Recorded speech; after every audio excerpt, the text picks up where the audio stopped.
This chapter confirmed three things to me. First, a Cypher Pole agent is gonna get murdered in the next chapter, and I'm talking about the masked boss of the masked elite from CP0. You, my man, you are dead. You are dead. Rest in peace or rest in pieces. And Kaido being in his killing drunk state, yeah, pieces would be more accurate.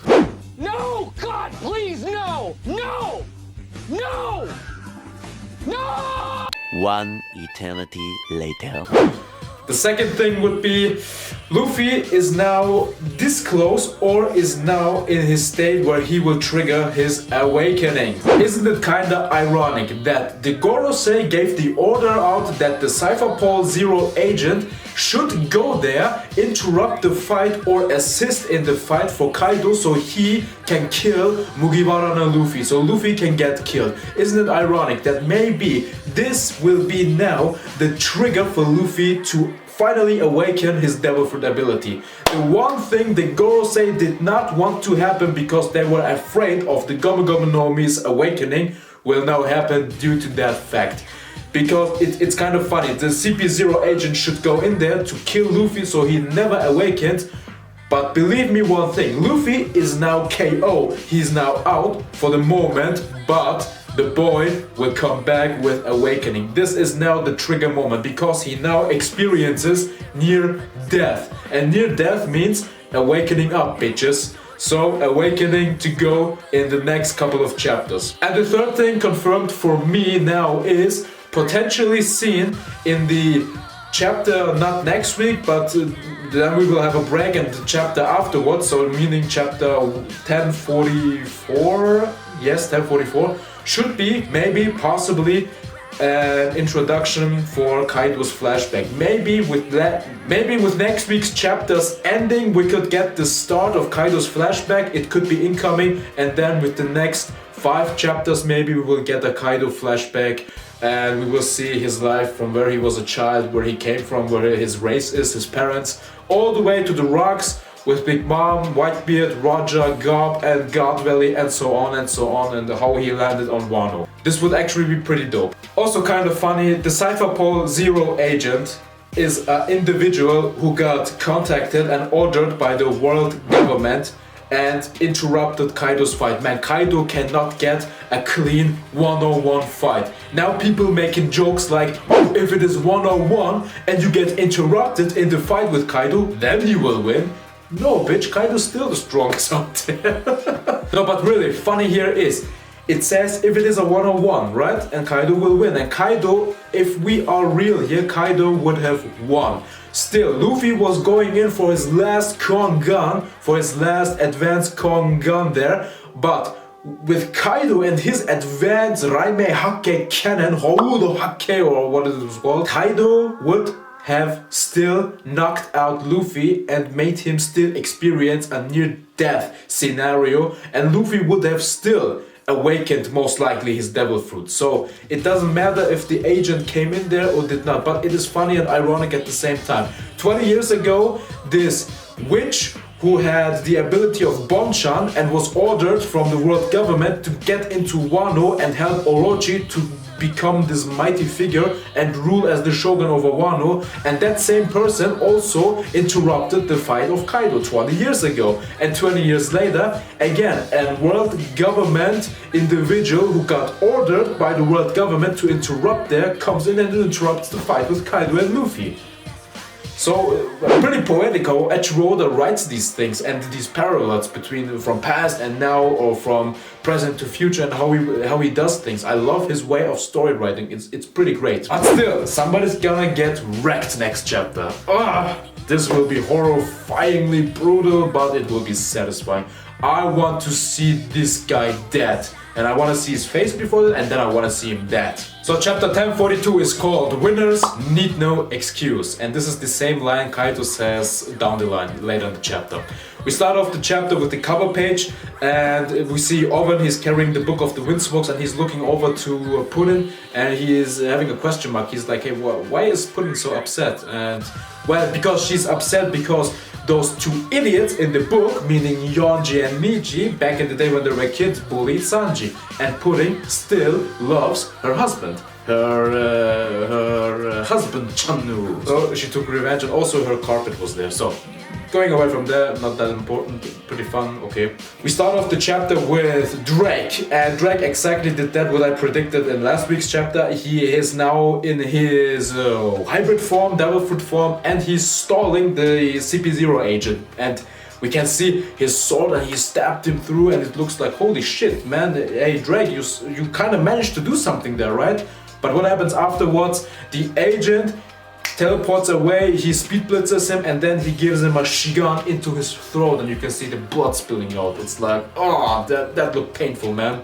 Interesting was what the agent said to Drake. He's asking him, why did you do it, Drake? And I'm like, what did he do? Why he is a member of SWORD or what? Or did he call the Marines in? Did he alarm SWORD or what did he do? Did we miss something? Well, Drake responds with, this is my type of justice, so I'ma kill you. But no, the agent speed blitzes him and throats him. So that seems to be done like this. It looks like Drake was a waste, but well, he was not. Maybe he did something else, which we will find out later.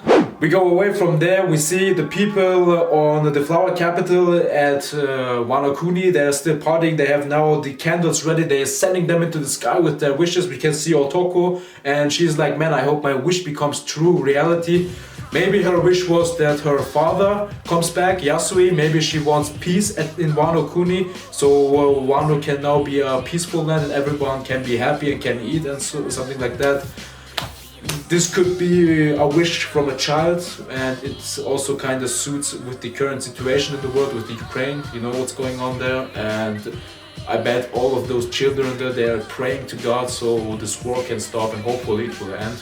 So there's a kind of maybe a connection what Eiichiro Oda tried to hint there, kids wish of no more war please, because that is also Eiichiro Oda's big huge dream for what his goal in One Piece would be. He would want world peace, so would suit that, yeah. Then we cut over to the roof piece again at the rooftop, and we get the fight with Kaido and Luffy, and they just go at it. We can see the outcome from last chapter. Luffy is still a snake man, he punches with speed covering Hydra attack, and Kaido is eating those hits. One, he's trying to he manages to block one of his fists, but then 3 more hit him, and it's like, oh shit, what is this? The speed, he's still trying to figure out what is going on, this is not normal.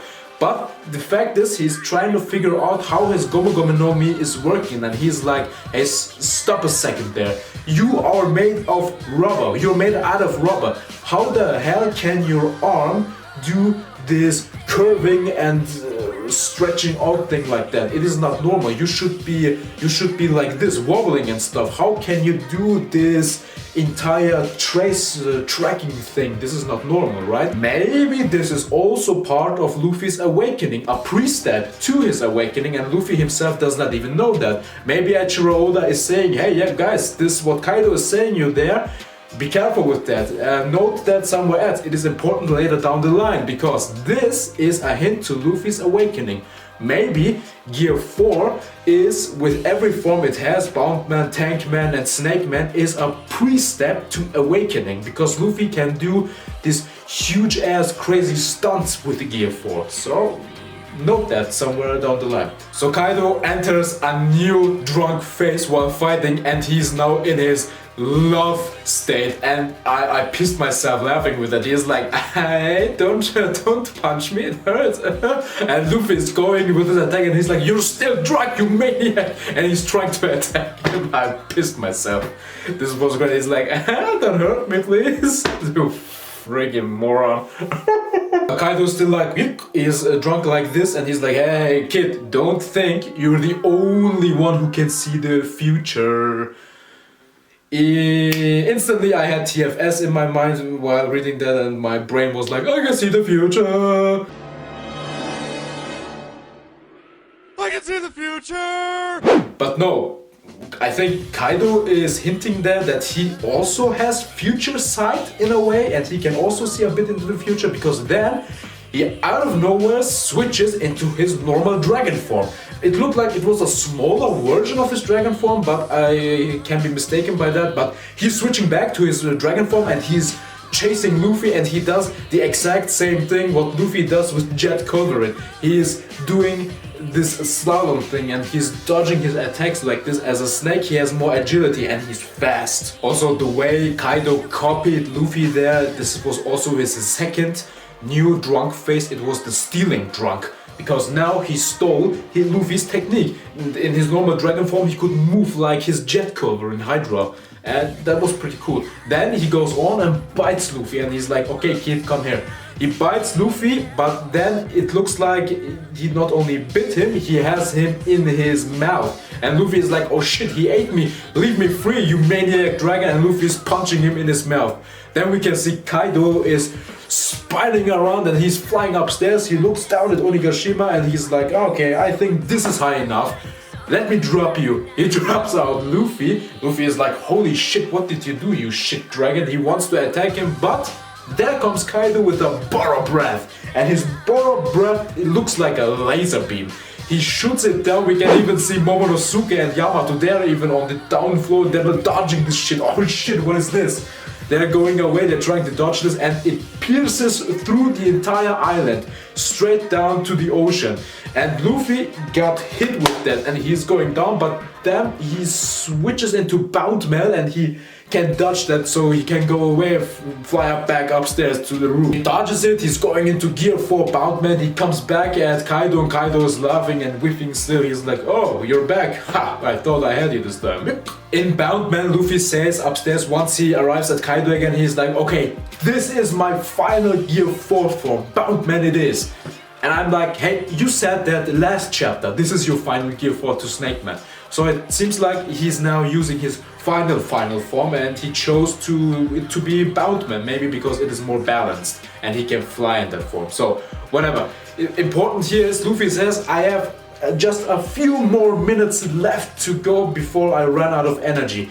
Meaning, no haki, no energy, and he's out for good. And Kaido states something interesting. Kaido is looking at Luffy and he's like, you know what, kid? Your condition is even worse than before. Are you sure you can do that? It is freaking impressive how Kaido is still going strong with his forms and his attacks. And it looks like he's still nowhere at his limits. We can see Luffy charging his right arm in gear 4. It looks like he's doing a King Kong gun, but it is called differently. It is a more advanced version of Kong gun, and he infuses King's Haki into it. The Supreme Monkey King gun, the Over Kong gun. We get an exchange of dialogue between Luffy and Kaido is just shit-talking about the samurai. But before that, Luffy said, hey, as long as you are still in wanokuni, the people here are not free. They can't even drink water because of you. I have to push you out. I will kick you out of this country. But Kaido is then like, he's laughing and he's like, I don't give a shit about this country's people because they are weak. They choose defeat because they can't struggle with me. They can't just accept their defeat. They are not strong enough for me. Why would I care about weaklings like that? And Luffy gets pissed off of that. He's like, hey, shut up. The samurai, they are strong. They are not losers. They do not accept defeat that easily. Don't talk trash about them. And Kaido still is like, hey, I do not think of them like that. Winners do not need any excuse.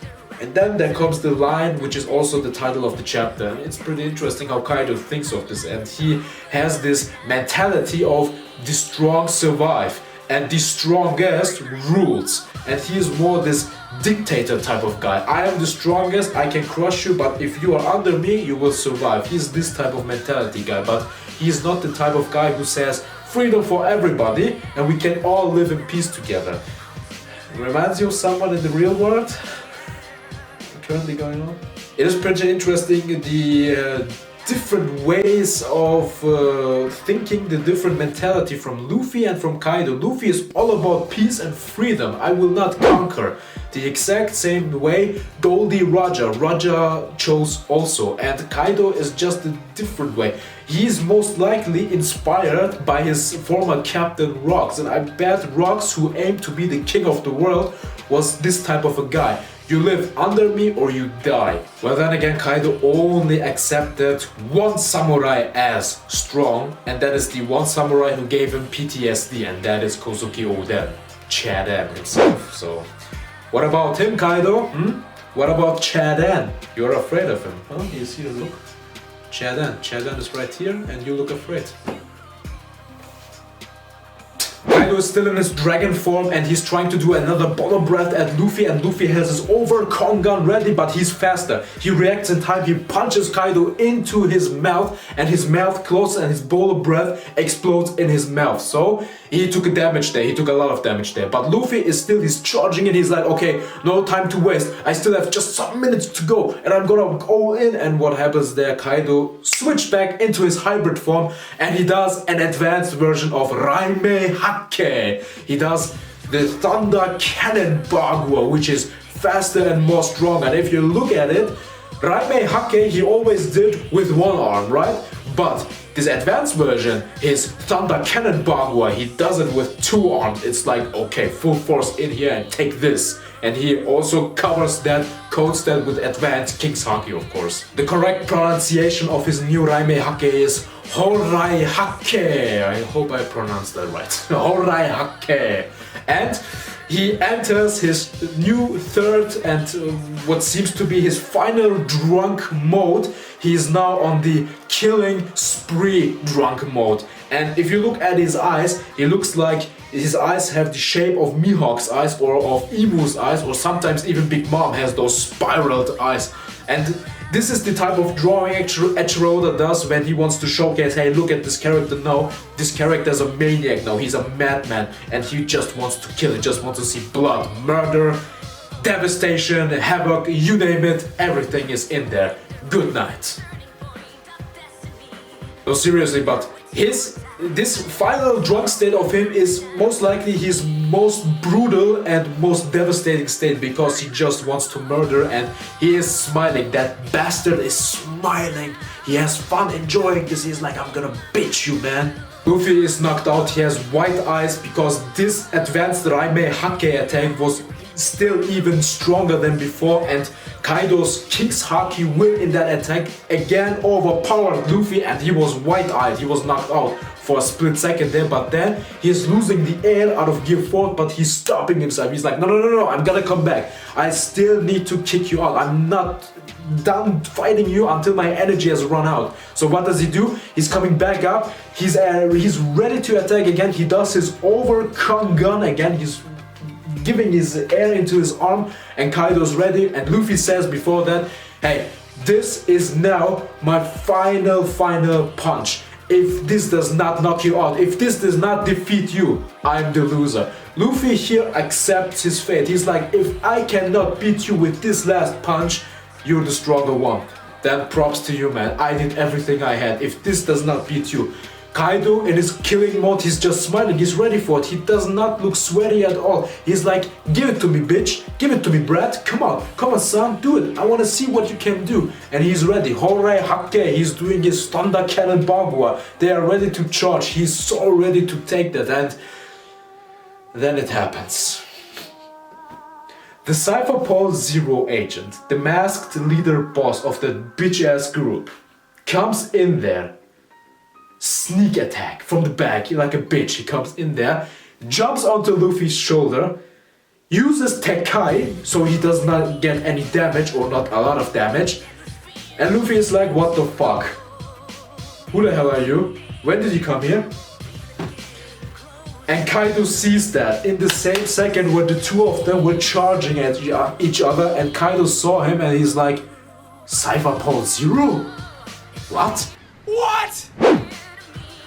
And we get a flashback. We get the point of view from Kaido's memory when he knocked out Kozuki Oden because of that bitch 20 years ago who transformed into Momonosuke. Remember that?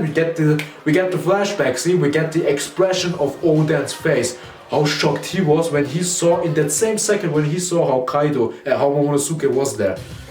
And the same face expression Luffy gives now again. The same exact face, but this time, of course, Luffy is looking at the Cypher Paul agent. He's like, what the fuck, man? So, what happens? We get a beautiful double spread page, an amazing double spread page. Kaido's attack hits perfectly. Luffy's attack of course does not hit, he doesn't have his focus any longer, and Kaido's attack, his advanced attack from Raimehake, his Thunder Cannon Bagua, attacks perfectly and he hits Luffy straight to the body, face, everything. And you can see the blood spitting from his entire body, not only his mouth, or we don't even see his face truly. His entire body is bleeding out. And then there's that face expression of Kaido and he looks horrified and sad. It's like he got heartbroken, man. It's like his crush told him, I do not love you. Your horns are not horny enough. So leave me alone, don't call me back. And his only heart just ripped into two pieces. And the Cypher Pole Zero agent, he looks like he shed his pants because he knows what's gonna happen to him in the next chapter. As I said earlier at the beginning, this most likely is the trigger for Luffy to finally awaken his devil fruit, the Gomu Gomu No Mi, because the way that last panel looked like with Luffy and him bleeding out, that seems to be like he is near death. He is not as Zoro, because Zoro is fucking dead and his soul is somewhere in hell, in the underworld, and chasing something else. But Luffy is now near death. The first time in the time skip, I think, yes, because the last time he was near death was when Akainu punched his chest at Marineford and he lost conscience because of Ace's death.